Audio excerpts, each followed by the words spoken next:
Senator Blumenthal, recognize you next, and I would just note, as everybody probably well assumes, you and I have had a number of discussions since the tragedy in Connecticut, including one phone call I recall when you were just about to meet with some of the families, and I have relied a great deal on your both your expertise, your law enforcement background, but also the fact that you are from Connecticut.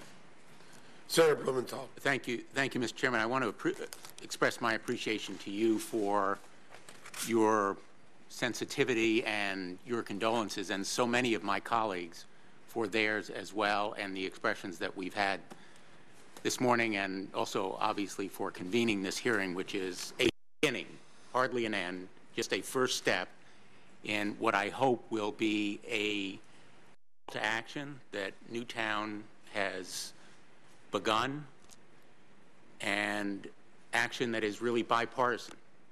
Whatever the impressions that may be left by this morning's proceedings, I think there is a real potential for bipartisan common ground on this issue, because we certainly have more in common than we have in conflict on this issue. And I speak as a former prosecutor, having served as Attorney General of the state of Connecticut for 20 years, but also as United States Attorney, a federal prosecutor for 4.5 years. And I want to thank all of the members of the panel for your patience and your staying power today. It has been a very informative and worthwhile hearing. But I want to say a particular thanks, as others have, to Captain Kelly and to Gabby Giffords for your courage and strength in being here today, and to all of the victims and their families. Steve Barton, who is here from Connecticut, who was a victim in Aurora. Many of the Sandy Hook families who are not here today, I know, are here in spirit. Mark and Jackie Barton, who lost their wonderful son Daniel at Sandy Hook, wrote a profoundly moving and inspiring piece in today's Washington Post. And Mr. Chairman, if there's no objection, I'd like to submit it for the record. It's entitled, "Make the Debate Over Guns Worthy of Our Son." Without objection. To Chief Johnson, you are here not only in a personal capacity, but in my view, as representing and reflecting the courage and heroism of the tens of thousands of law enforcement community, police and firefighters and first responders across the country, who every day brave the threat of gunfire and are often outmanned or outgunned by criminals. And I want to thank you for your service to our nation, as I do Captain Kelly for his in our military. And just to say, you know, I was in Sandy Hook within hours of the shooting at the firehouse, where parents went to find out whether their children were alive. And I will never forget the sights and sounds of that day when the grief and pain was expressed in the voices and faces of those parents. As much evil as there was on that day in Newtown, there was also tremendous heroism and goodness. The heroism and goodness of the educators who perished, literally trying to save those children by putting themselves between the bullets and their children. And the heroism of those first responders and police who ran into that building to stop the shooter, not knowing that he was dead when they did. And their being there, in fact, stopped the tragedy.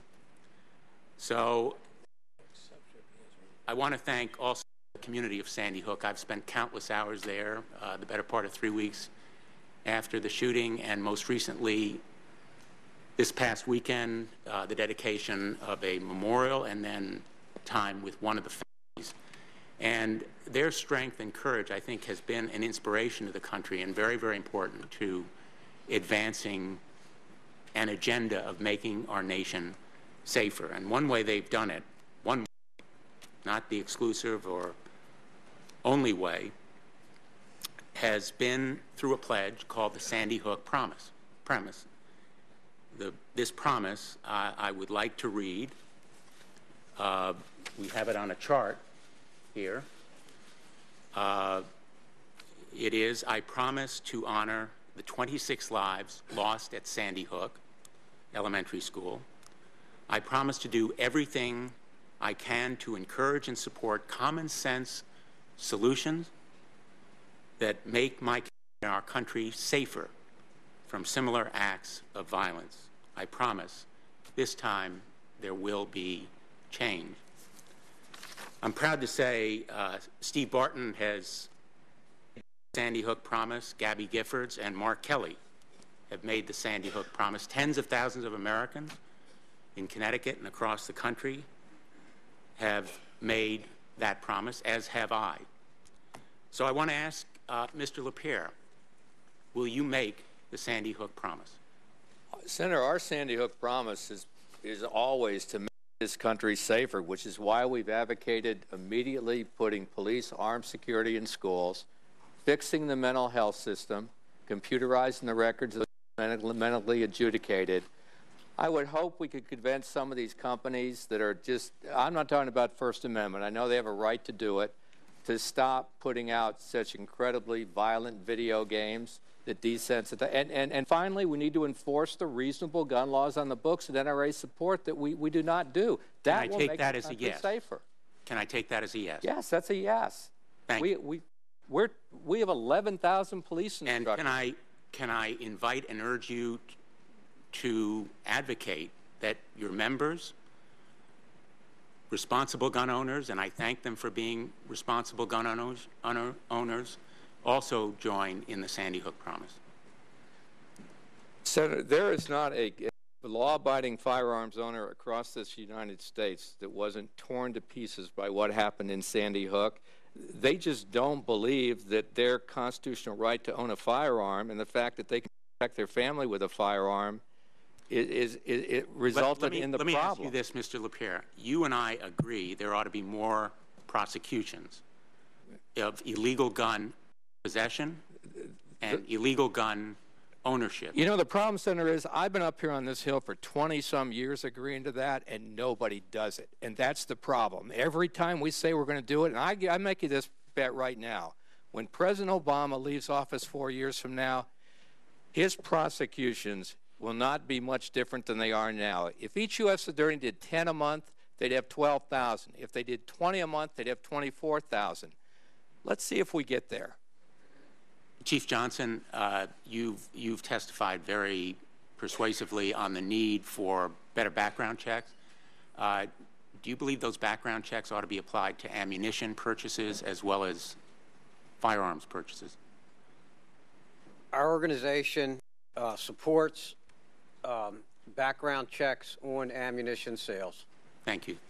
And Captain Kelly, I am just about out of time, but I would like to ask you, if I may, you've supported better background checks as an advocate of the Second Amendment, and I join you in believing that Americans have a strong and robust right to possess firearms. It's the law of the land. Do you also believe that better background checks on firearms purchases would help make both Arizona and our nation safer?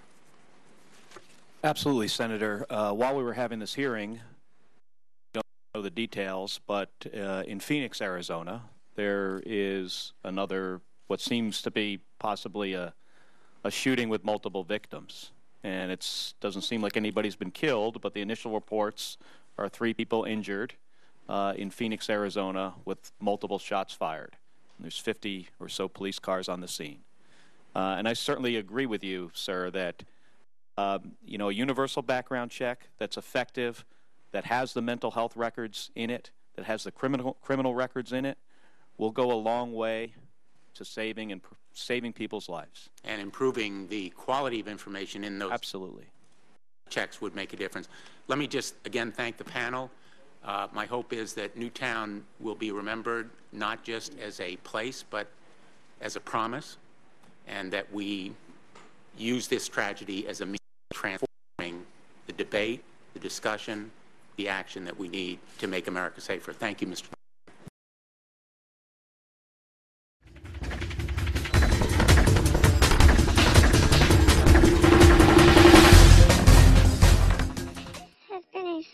Fish production.